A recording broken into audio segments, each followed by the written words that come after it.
স্বামী স্ত্রীর সংসারের দুইটি কথা আত্মীয় স্বজনের কাছেও বলা উচিত নয়, তাহলে আপনার লাভের চেয়ে ক্ষতির পরিমাণটা আরো বেশি হবে। মারাত্মক একটা বিষয় এই যে স্বামী স্ত্রীর সংসার জীবন, এখানে এমন দুইটি কথা রয়েছে। তার মধ্যে এক নাম্বার কথা হচ্ছে, স্বামী স্ত্রীর মধ্যে যদি স্বাভাবিক মনোমালিন্য হয়, ছোট ছোট খুনসুটি যেগুলা, এগুলো কখনো আত্মীয় স্বজনদের বলে বেড়ানো উচিত নয়। ছোট ছোট বিষয়ে আপনার স্ত্রীর বিচার করার জন্য পরিবারের কাছে বিচার দিলেন, পরিবারের সামনে আপনার স্ত্রীকে অপমানিত করলেন, এই বিষয়টা কখনো উচিত নয়। এটা মারাত্মক একটা বিষয়, এটা অনেকেই বুঝে না। আল্লাহর হাবিবের সিরাত দেখেন এবং এর ক্ষতিটা অনেক মারাত্মক হয়। প্রিয় ভাই, আল্লাহর হাবিব সাল্লাল্লাহু আলাইহি ওয়াসাল্লাম তার স্ত্রীদের যদি কখনো ভুল হতো, তার স্ত্রীরা যদি কখনো ভুল করতেন, আল্লাহর হাবিব সাল্লাল্লাহু আলাইহি ওয়াসাল্লাম যেটা করতেন, স্ত্রীদেরকে গোপনে ঘরে ডেকে নিতেন, স্ত্রীদের একটা প্রশংসা করতেন প্রথমে, এরপরে আল্লাহর হাবিব সাল্লাল্লাহু আলাইহি ওয়াসাল্লাম তার ভুল সংশোধন করে দিতেন। আবার আল্লাহর হাবিবের উপর তার স্ত্রীরা যখন অভিমান করতেন, রাসূলকে জানাতেন, রাসূলকে বুঝাতেন। আল্লাহর হাবিব সাল্লাল্লাহু আলাইহি ওয়াসাল্লাম আয়েশাকে বললেন, আয়েশা তুমি যে আমার উপর রাগ করো, আমার উপর খুশি হও, এটা কিন্তু আমি টের পাই। মা আয়েশা বলছেন যে কখন আমি রাগ করি বলেন তো?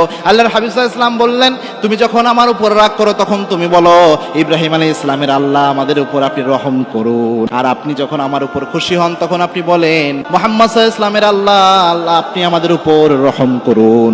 আল্লাহর হাবিব সাল্লাল্লাহু আলাইহি ওয়াসাল্লাম এটা শুনে হেসে দিলেন। মা আয়েশা যখন রাগ করতেন, আল্লাহকে ডাকার সময় বলতেন ইব্রাহিম আলাইহিস সালামের আল্লাহ। আর যখন রাসূলের উপর সন্তুষ্ট থাকতেন তখন দোয়া করার সময় এইভাবে দোয়া করতেন, হে মুহাম্মদ সাল্লাল্লাহু আলাইহি ওয়াসাল্লামের আল্লাহ আমাদের উপর রহম করুন, এইভাবে দোয়া করতেন। সুতরাং এই রাগের কথাটাও কত সুন্দর ছিল দেখেন। আল্লাহর হাবিব সাল্লাল্লাহু আলাইহি ওয়াসাল্লামের ঘরের পরিবেশে যাই হতো, আল্লাহর চার দেওয়ালের মধ্যে এটাকে আবদ্ধ রাখতেন, বাহিরে প্রকাশ করতেন না, এটা কখনো করবেন না। দুই নাম্বার হচ্ছে, অনেক সুখে আছেন, অনেক ভালো আছেন, সুখের সবকিছু মানুষকে বলে বেড়াবেন না।